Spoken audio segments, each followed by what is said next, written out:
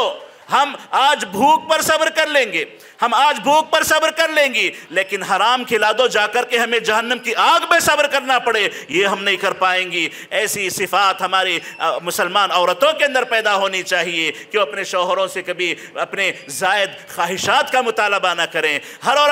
عورت اپنے شوہر کی بساط کو پہچانتی ہے، اس کی قدرت کو، اس کی صلاحیتوں کو پہچانتی ہے، اسی کے مطابق اس سے مطالبہ کرے اور حلال سے بڑھ کر کے حرام کی طرف اپنے شوہر کو نہ ڈھکیلے۔ معزز حضرات، آپ کا بہت بڑا رول ہوتا ہے، آپ کا بہت بڑا رول ہے اپنے گھروں میں کہ جہاں تک ہو سکے اپنے گھروں کو حلال میں قید رکھیں، حلال میں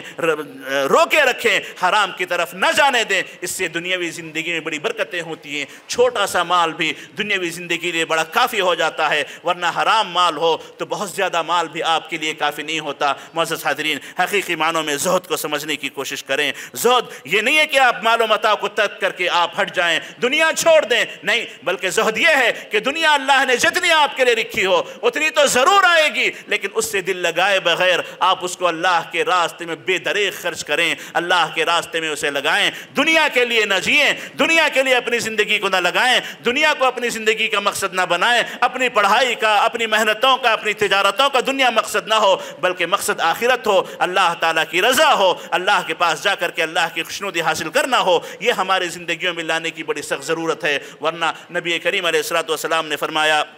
تئس عبد الدینار، تئس عبد الدرہم، تئس عبد الخطیفہ، تئس عبد الخمیلہ، تئس عبد الخمیصہ۔ اللہ کے نبی کہتے ہیں کہ درہم کے جتنے بندے ہیں سب ناکارے ہیں، سب ناکام ہیں، دینار کے جتنے بندے ہیں سب ناکارے ہیں، تجارتوں میں فلاں کپڑے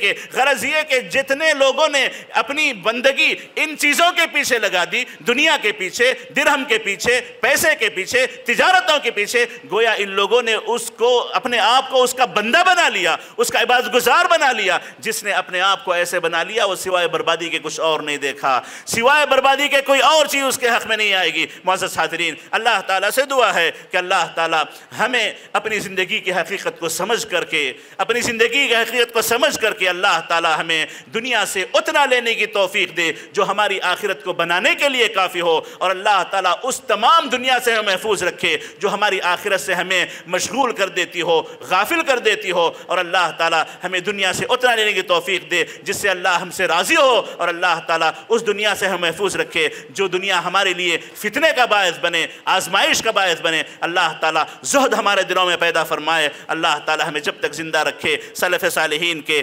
طریقے پر، منہج پر چلنے والا بنا کر کے زندہ رکھے، اور اللہ تعالیٰ جب موت دے تو ہمارا خاتمہ بالخیر فرمائے اور سوء خاتمہ سے اللہ تعالیٰ ہماری حفاظت فرمائے۔ آمین۔ وصلی اللہ وسلم علی نبینا محمد وعلی آلہ وصحبہ اجمعین۔ والسلام علیکم ورحمۃ اللہ وبرکاتہ۔